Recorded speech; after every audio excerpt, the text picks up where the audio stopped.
আমি অনুরোধ জানাচ্ছি ডাক্তার শফিকুর রহমানকে ঘাড় ধাক্কা ধরে এ দেশ থেকে বের করে দিতে, ওরফে নয়ন, মির্জা আব্বাসের পা ধোয়া গোলাম চাটকরতা নয়ন।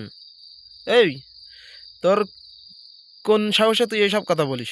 সে বিরোধী দলীয় নেতা। তুই তুই কিডা?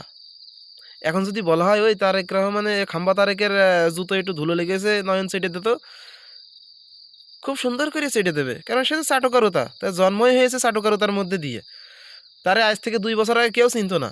ওরে বাবা, শেখ হাসিনা শেখ হাসিনা চলে যাওয়ার পরে এই কিছু কিছু চাটুকারিতা, কিছু কিছু সন্ত্রাস চাঁদাবাজ আবার মিডিয়ার সামনে চলে এসেছে। হ্যাঁ, মিডিয়াও তার টাকা কামানোর জন্য বিভিন্ন রকম স্রোত ধরে, ঠিক আছে। তা নয়ন, ভালো হয়ে যা, ভালো হয়ে যা।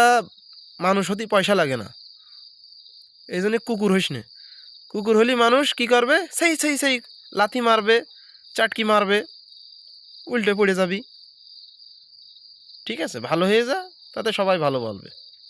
সমাজের জন্য কাজ কর, ছাত্রদল করিস, সমাজের জন্য কাজ কর, যাতে মানুষ তোরে ভালো বলে। তো আর একজনের সাথে কি, সে তোর কি ক্ষতি করেছে?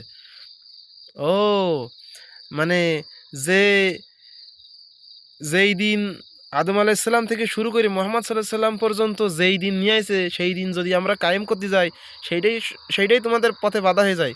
ও, তোমরা তো চাঁদাবাজ, তোমরা তো সন্ত্রাস, তোমরা তো মাদক সম্রাট, তাই না? তোমাদের এইগুলোই বন্ধ হয়ে যাবে, তাই তোমাদের সমস্যা। ঠিক আছে, তো ভালো হয়ে যাও, ছাত্রদল হয়ে যাও, মানুষের সেবা করার চেষ্টা করো, মানুষ ভালো বলবে। আর নিজের থেকে যে একটা মন থেকে যে একটা আনন্দ আসবে, আনন্দটা পাবা না। এমনি চুরিদারি বাদ দিয়ে কাজ করে খাও।